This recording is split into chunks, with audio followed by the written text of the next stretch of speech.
She was beautiful, fiercely intelligent, and daring enough to step behind the camera when Hollywood still believed women belonged only in front of it. Yet Barbara Loden's name was never written in the stars. She had married one of cinema's most celebrated directors, Elia Kazan, a man whose shadow was so large it swallowed her light whole. Her only feature film, Wanda, 1970, was a raw, unflinching portrait of a lost woman adrift in a man's world. Critics abroad hailed it as a masterpiece, but in America it was ignored. She would never direct another. By the time her genius was finally recognized, she was gone, claimed by cancer at just 48. This is the untold story of Barbara Loden, the woman Hollywood refused to see. When Barbara Loden first appeared on screen, it was impossible not to look at her. She had a presence that wasn't the sculpted perfection of a studio starlet, but something more dangerous, a vulnerability that felt unscripted. Born in the late 1930s, she came of age in a post-war America where the ideal woman was smiling, polished, and obedient. Loden, with her delicate frame and thoughtful eyes, could play that part if she needed to.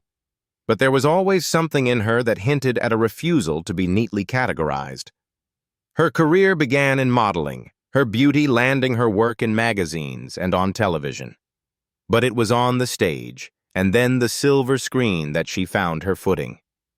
In the 1960s, she became a familiar face in New York's vibrant theater world, working with some of the most influential figures of the era. She was alluring without effort, the kind of woman who could be both the ingenue and the enigma. Hollywood noticed, and soon she was cast in films that demanded she play the kind of women men thought they understood. Secretaries, mistresses, the fragile ornament in the room. Her breakout role came in Splendor in the Grass, 1961, directed by Elia Kazan. Though her screen time was limited, she managed to make an impression, a quiet force among bigger names. Critics described her as natural, instinctive, and magnetic. She was not yet the kind of actress who would dominate headlines, but those who worked with her recognized the precision in her craft. She could shift a scene with the slightest change in tone, a flicker in her expression, a pause that said more than the dialogue. To the public, Barbara Loden was another promising actress in a time when Hollywood had a surplus of them. She was known as a striking blonde with a refined beauty, married to a towering figure in American cinema. In glossy magazine spreads, she appeared composed, the perfect picture of mid-century elegance. On red carpets, she stood beside Kazan, smiling for the cameras, her hand slipped into the crook of his arm. Her marriage seemed to be a merging of two artistic minds, a power couple of the stage and screen. But to those who paid attention, there was an unmistakable undercurrent in her public life, a sense that she was holding something back. While the industry saw her as Kazan's wife, she was also an artist with her own voice, one that didn't quite fit the Hollywood system. She gravitated towards stories of women on the margins, those living lives without neat arcs or happy endings. Even in interviews, when asked about her ambitions, she didn't frame them in the language of stardom. She spoke instead about truth, honesty, and capturing reality without compromise. Her public image, however, was always tempered by her proximity to Kazan. He was one of the most celebrated and controversial directors of his generation, a man with a reputation for both brilliance and ruthlessness. Wherever Loden went, the press seemed more interested in her husband's opinions than her own. Her achievements were often framed as extensions of his influence, her name tethered to his in ways that diminished her individuality.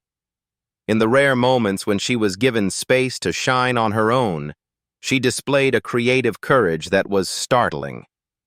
On Broadway, she earned a Tony Award for her performance in After the Fall, an Arthur Miller play often interpreted as a thinly veiled portrait of Miller's marriage to Marilyn Monroe. Loden's portrayal was fierce and layered, showing she could channel both fragility and defiance in equal measure. Still, the industry and the public kept her in a box. She was the actress wife, the muse, the beautiful companion to a great man. She knew the part well enough to play it in public, but privately, she chafed against it. Beneath the polished veneer was a woman who understood that visibility didn't always mean being seen. The public persona of Barbara Loden was, in many ways, a carefully curated illusion. She was accessible, yet unknowable, present, yet partially erased. In that sense, her life mirrored the kinds of characters she was drawn to. Women who moved through the world unseen, despite standing right in the middle of it. And it would be this tension, between how the world saw her and who she truly was, that would define the most important chapter of her career. Barbara Loden's past was not the sort of origin story Hollywood liked to print in glossy fan magazines. There were no tales of privileged childhoods, no neatly framed photographs of loving parents sending their daughter off to ballet class. She was born on July 8, 1932, in Marion, North Carolina, and raised in a working-class household where dreams were often seen as luxuries. Her father worked long, grueling hours. Her mother, emotionally distant, seemed to inhabit a separate world entirely. Loden would later speak about her upbringing in fragments, hinting at a childhood marked by loneliness and a hunger for escape. When she was still young, her parents' marriage collapsed. The divorce left deep scars and a sense of instability that shadowed her adolescence. She grew up with the feeling that life could shift without warning, that security was something you built for yourself, if you were lucky enough to survive long enough to do it. She was sent to live with her grandparents for a time. In a rural environment where the horizon seemed both endless and suffocating. School offered little comfort. She was shy, withdrawn, and felt out of place among her peers. By her teenage years, Barbara began to understand that beauty could be both a shield and a ticket out. She left home at the first opportunity, heading to New York City in her late teens with little more than ambition and the clothes she could carry. But escape did not mean freedom. New York in the 1950s was unforgiving to young women without money or connections. Loden supported herself with modeling work and occasional bit parts on television, a constant hustle that left her vulnerable to exploitation. She learned quickly that in the entertainment industry, women were commodities before they were artists.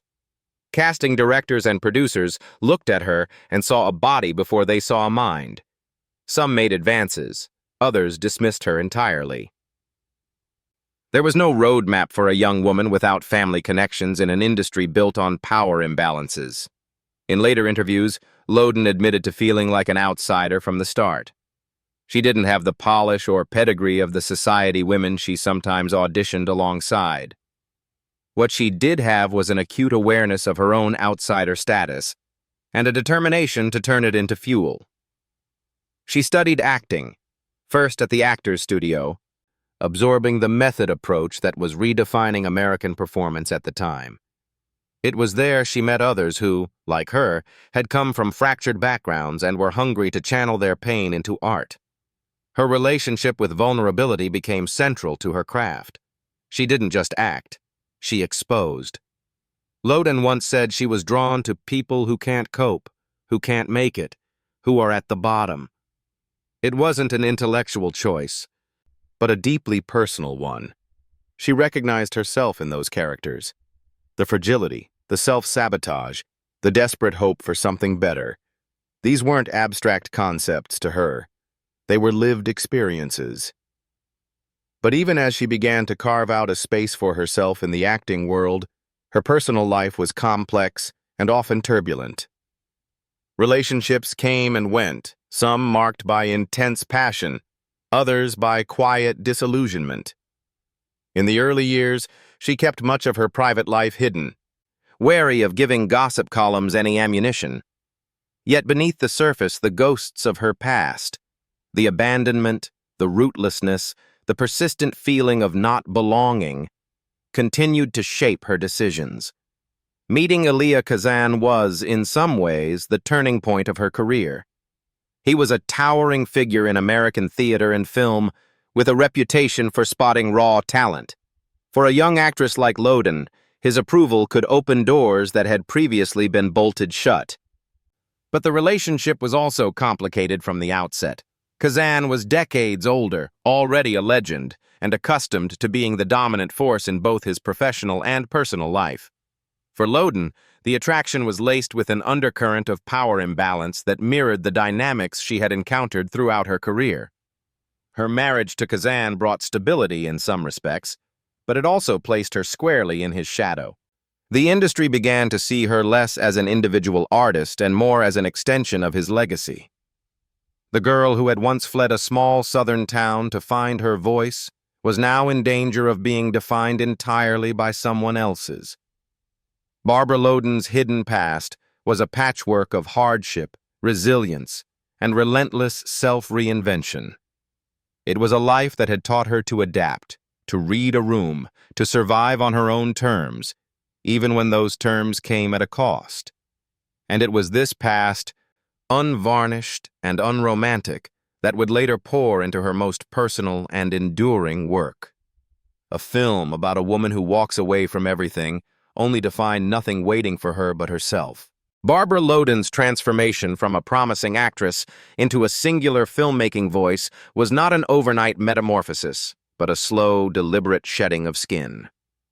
In the early years of her marriage to Elia Kazan, she played her public role, the supportive wife, the graceful companion on red carpets.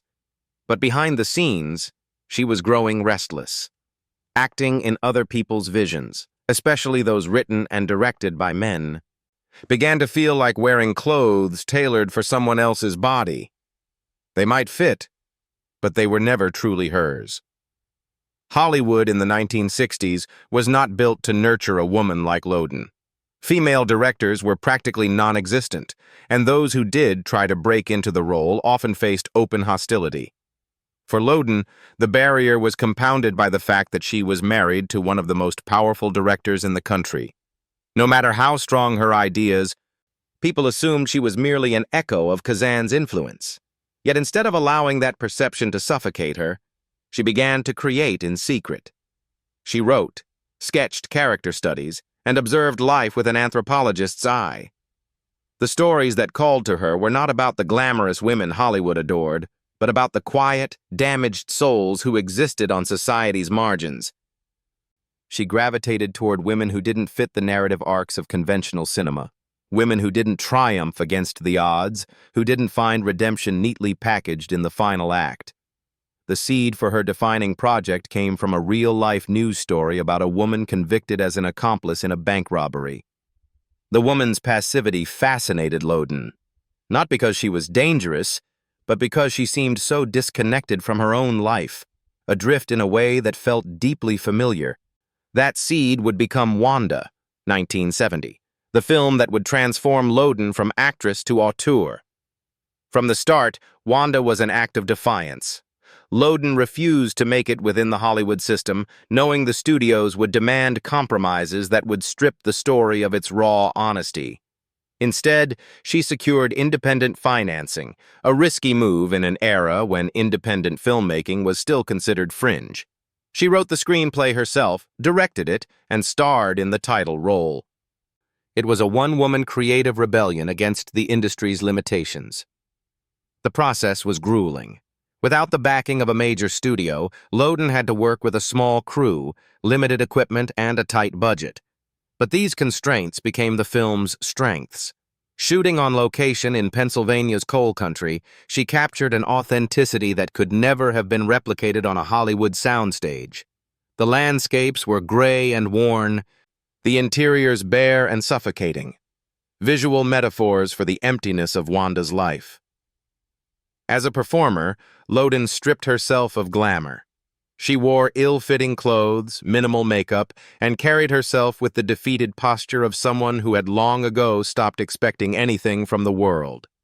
Her portrayal was so unvarnished that some critics accused her of simply playing herself, a comment that spoke less to her actual life and more to the depth of her immersion in the role.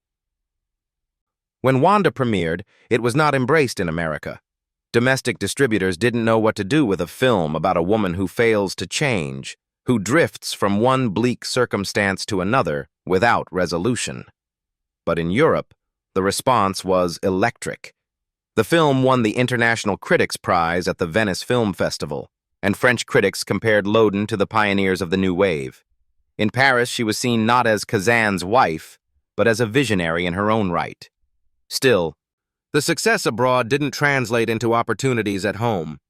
Hollywood showed little interest in giving her another directing job. The industry's indifference was crushing, and it reinforced a truth Loden had long suspected.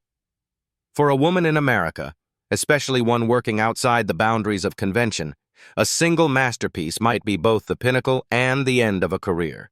In her personal life, the making of Wanda marked a shift. She was no longer content to be a supporting player in her own story. Even Kazan, who could be domineering in creative spaces, recognized the magnitude of what she had achieved, though his praise was often couched in the language of mentorship rather than equality. Loden tolerated it, knowing that validation from him could help open some doors. But she never let it rewrite the truth in her own mind. Wanda was hers entirely. Barbara Loden's reinvention was radical because it wasn't about chasing success by industry standards. It was about reclaiming ownership over her art and her identity, even if it meant working in obscurity. She had created something that could not be taken from her, a film that would outlive her, even if it took decades for the world to catch up. For Barbara Loden, the premiere of Wanda at the 1970 Venice Film Festival was the closest she would come to standing on the mountaintop. In Europe, she was treated like an artist of rare courage. Critics marveled at her refusal to give the audience easy catharsis, at the film's bleak honesty, at her ability to embody a character who seemed both invisible and unforgettable. The International Critics Prize placed her alongside the most celebrated filmmakers of her generation. For the first time in her career, she was being recognized not for her beauty or her proximity to a famous man, but for the singularity of her vision. Yet, this peak came with an asterisk. Back in America, Wanda barely registered. Mainstream distributors turned it down, labeling it too depressing and uncommercial. Those few who saw it often misunderstood it, treating Wanda as a cautionary tale about women who failed to pull themselves up, missing entirely the critique of a society that left women like her with no real choices. Loden knew the difference between a film that was ignored and one that was erased. And in America, Wanda was quietly buried. This disconnect between the film's reception abroad and at home left her in a strange limbo. In Europe, she was the daring new auteur. In the United States, she was still Elia Kazan's wife who made that sad little movie. Offers to direct never came. She had broken through the wall, but found only another wall behind it. Her personal life was equally conflicted during this period. Kazan admired Wanda, but in his memoirs would later frame it as a product of his guidance, a subtle theft of authorship that wounded Loden more than she admitted publicly. Their marriage was marked by stretches of warmth and deep creative conversation, but also by stretches of distance, where she felt herself disappearing into the background of his much larger life. After Wanda, she returned to acting and teaching, carving out a modest but meaningful career on the edges of the mainstream. She taught at the Lee Strasberg Theater Institute, encouraging young actors, particularly women, to bring their real selves into their work, to strip away artifice in the way she had done for Wanda. She was generous with her students, urging them to create their own material rather than wait for permission from an industry that would rarely give it. But even as she mentored others, she felt her own creative momentum slipping away. She had ideas for new films, stories about women whose lives unfolded in the quiet spaces Hollywood ignored, but could not secure financing. Each rejection was a reminder that she had been allowed one miracle, and one miracle only. In her private life, the cost of this isolation began to show. She was often restless, moving between projects without the full commitment she had once given to Wanda. Friends recalled that she sometimes seemed adrift, her energy dimmed, as if she had placed her greatest truth in that single film and found nothing else could match it. Then, in 1978, she received devastating news. She had breast cancer. The diagnosis, delayed by her own reluctance to see doctors, came at an advanced stage. Treatment began, but the prognosis was grim. Loden responded with a kind of quiet pragmatism. She continued to teach, to plan projects, to live as though the clock were not running down. But she also began to work on a new creative outlet, a stage adaptation of Kate Chopin's The Awakening, a novel about a woman's self-discovery and subsequent societal rejection. It was a project that mirrored her own life, but she would not live to see it realized. The price of her peak was this. Wanda had made her immortal in the eyes of cinephiles, but it had also exhausted her opportunities in a system that never intended to make room for her in the first place. She had defied Hollywood, but Hollywood had answered by turning its back. In the years that followed her death, the tragedy of Barbara Loden's career became more apparent. She had created a landmark in feminist cinema, a work that influenced filmmakers from Chantal Akerman to Kelly Reichardt, yet had been denied the chance to build on it. She had reached the summit, but the air there was too thin, and there was no one willing to help her breathe. Barbara Loden died on September 5, 1980, at just 48 years old. The cancer that had shadowed her final years finally claimed her, ending a career that had barely begun to show its full potential. In the United States, her death passed quietly, a brief mention in a handful of industry columns, far from the front-page tributes granted to other Hollywood figures. For those who knew her, or for the few who had truly understood Wanda, it was a loss that felt both personal and profoundly unjust. But death, in a strange way, began the process of restoring her voice. In the decades that followed, Wanda was rediscovered. Film scholars unearthed it from obscurity, pointing to its unflinching honesty and its radical departure from conventional narratives about women. It began screening at retrospectives, art houses, and film schools. Young filmmakers, particularly women, cited it as an influence, proof that cinema could be intimate, imperfect, and devastatingly real without asking permission from the establishment. Barbara's legacy lives not in a long list of credits, but in the singular power of the work she left behind. She proved that one film, made entirely on her own terms, could reverberate across decades. Her life is a reminder of how many voices have been silenced by systems that fear their honesty, and how those voices can sometimes find their audience long after they're gone. In the end, Barbara Loden did not vanish.